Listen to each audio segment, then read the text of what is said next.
नमस्कार दोस्तों, आपके अपने YouTube चैनल पर आपका स्वागत है। मैं विनोद फोगला आज आपके लिए लेकर के आया हूँ एडलविज एसेट्स म्यूचुअल फंड का मल्टी एसेट्स एलोकेशन फंड, जो कि एक डेट ओरिएंटेड फंड है विद इंडेक्सेशन बेनिफिट। जैसा कि आपको मालूम है कि 1 अप्रैल 2023 से म्यूचुअल फंड के टैक्सेशन में बदलाव हुआ है इंडेक्सेशन बेनिफिट को लेकर। उसके बाद ये पहला फंड है। ऐसा नहीं है कि मल्टी एसेट एलोकेशन के NFO पहले नहीं आए। ज़्यादातर म्यूचुअल फंड कंपनी के मल्टी एसेट्स फंड जो है वो ऑलरेडी बाज़ार में अवेलेबल है, लेकिन इस फंड को खास क्या बनाता है कि यह एक डेट ओरिएंटेड फंड है।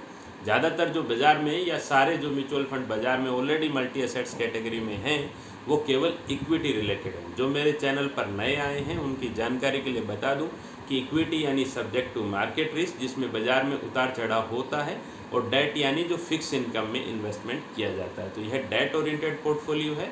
इसमें AAA रेटेड पोर्टफोलियो के अंदर इन्वेस्टमेंट किया जाएगा।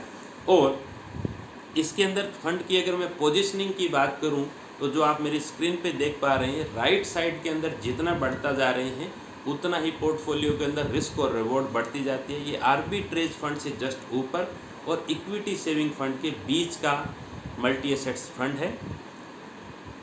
अब मैं बात करता हूं कि ये पोर्टफोलियो की कंस्ट्रक्शन की स्ट्रेटेजी क्या होगी।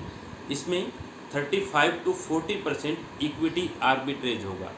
आर्बिट्रेज का मतलब होता है एक मार्केट से दूसरे मार्केट के डिफरेंस यानी कॉन्ट्रेरी। इसमें इक्विटी कैश फ्यूचर आर्बिट्रेज होगा। कोई ओपन इक्विटी एक्सपोजर नहीं लिया जाएगा। 10 to 15% गोल्ड और सिल्वर का आर्बिट्रेज होगा। इसमें 100% हेज होगा गोल्ड और सिल्वर में, और इसमें भी मेजॉरिटी ऑफ सिल्वर में ही हेजिंग होगी आर्बिट्रेज के अंदर। इसमें भी अगेन कोई ओपन एक्सपोजर नहीं होगा कमोडिटी के अंदर। और तीसरी चीज़ जो है वो 45 to 55% पैसा जो है वो फिक्स इनकम में लगेगा, जहाँ पर 1 to 3 ईयर मैकले ड्यूरेशन के अकॉर्डिंग GSEC यानी गवर्नमेंट सिक्योरिटीज, SDL यानी स्टेट डेवलपमेंट लोन, जो गवर्नमेंट सेवरल स्टेट्स को फंड या फिजिकल डेफिसिट को कम करने के लिए करती है, और AAA रेटेड बॉन्ड्स के अंदर इन्वेस्टमेंट किया जाएगा। अब मैं अगर फंड के फैक्ट्स की बात करूं तो ये एक ओपन एंडेड फंड है।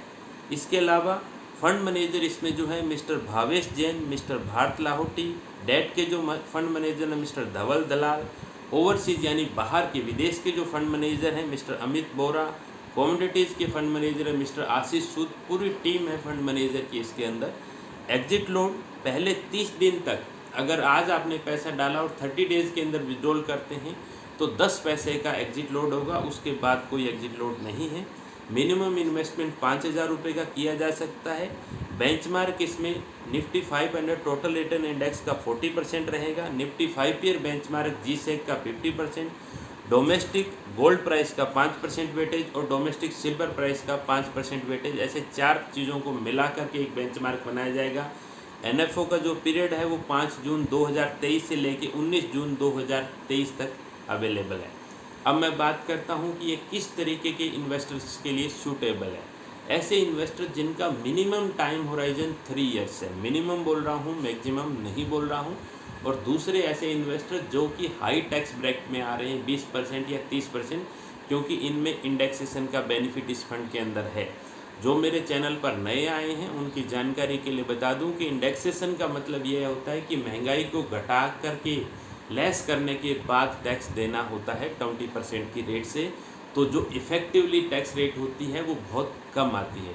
उम्मीद करता हूँ इस वीडियो से आपको कुछ बेसिक इंसाइट मिल गए होंगे। और अगर अभी तक आपने मेरे YouTube चैनल को सब्सक्राइब नहीं किया है तो सब्सक्राइब कर लें और बेल आइकन को दबाना ना भूलें। अगर कोई आपका सवाल हो तो मुझे कमेंट बॉक्स में ज़रूर बताइएगा। Thank you.